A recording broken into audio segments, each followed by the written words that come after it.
What does it feel like to be invisible in a room full of people who think they know everything? Clara Thompson sat at the edge of a mahogany table, her calloused hands folded tightly in her lap. The room smelled of old money-polished wood, leather-bound books, and the faint perfume of entitlement. She felt like an intruder, her faded cardigan and scuffed shoes a stark contrast to the tailored suits and gleaming watches around her. The lawyer, Mr. Hargrove, adjusted his glasses, his voice crisp as he addressed the gathered heirs of Margaret Ellison, a woman Clara had served as a housekeeper for 20 years. The others, Margaret's distant cousins, a haughty niece, and a slick businessman nephew, barely glanced at Clara. To them, she was nobody, a shadow who dusted their aunt's mansion and served her tea. Whispers rippled through the room. "Why is she here?" The niece, Evelyn, sneered, her voice sharp enough to cut glass. Clara's cheeks burned, but she kept her eyes down, tracing the grain of the table. She'd been invited, hadn't she? The letter, creased from countless readings, sat heavy in her pocket. Hargrove cleared his throat and began reading the will. The room leaned forward, greedy anticipation crackling like static. Evelyn was promised a summer estate until Hargrove added, contingent on the primary beneficiary's approval. The businessman, Richard, was named for a trust fund, but again, subject to the primary beneficiary's discretion. Murmurs turned to frowns. Clara's stomach twisted. What did this mean?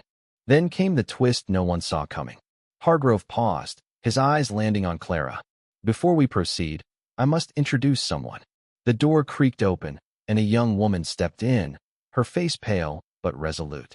"This is Lily," Hargrove said. "Margaret's estranged daughter." Gasps filled the room. Evelyn's wine glass nearly slipped from her hand. No one had known Margaret had a child, hidden away for decades. Lily's presence shifted the air, a silent challenge to the family's assumptions.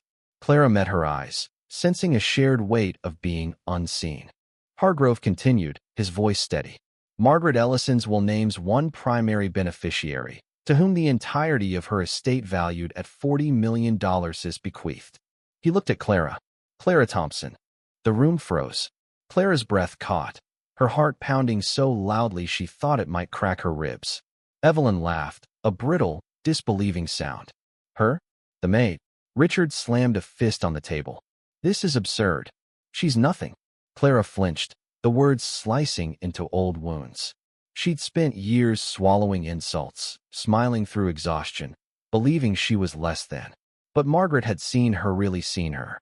Flashbacks flooded Clara's mind.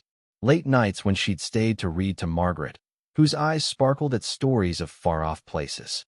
Mornings when Clara shared her own dreams, timidly, only for Margaret to listen with quiet respect. "You're stronger than you know," Margaret had once said, pressing a worn novel into Clara's hands. Clara hadn't believed her then. Now, she wasn't so sure. Lily spoke, her voice soft but firm. "Mother told me about you, Clara. How you were her only real friend." The room's hostility faltered. Lily's words carried a truth that stung, exposing the family's neglect. Clara's eyes welled up. She hadn't known Margaret spoke of her to anyone, let alone a daughter. Hargrove handed Clara a letter, sealed with Margaret's elegant script. Trembling, Clara opened it. "My dear Clara, you gave me kindness when others offered only greed. This is my thank you. Live boldly now." Tears blurred the ink. Clara looked up, meeting the room's stunned gazes. Evelyn's face twisted with rage, but Clara felt something nawa spark of courage. "You can't be serious," Richard spat. "She'll squander it." Clara's voice, steady for the first time, cut through. "I don't want your approval. I want to honor Margaret." The room fell silent. She turned to Lily, who offered a small, knowing smile. In that moment, Clara realized she wasn't alone. The will's conditions gave Clara control over the secondary bequests. She could withhold or grant them as she saw fit. The power felt foreign, heavy, but she wielded it with care. She approved Lily's inheritance, a modest fund Margaret had set aside for her daughter's future. For the others, she paused. "I'll decide when I'm ready," she said, her voice unwavering. Evelyn stormed out, but Clara felt no guilt. She'd spent too long apologizing for existing. Days later, Clara stood in Margaret's garden, the letter still in her pocket.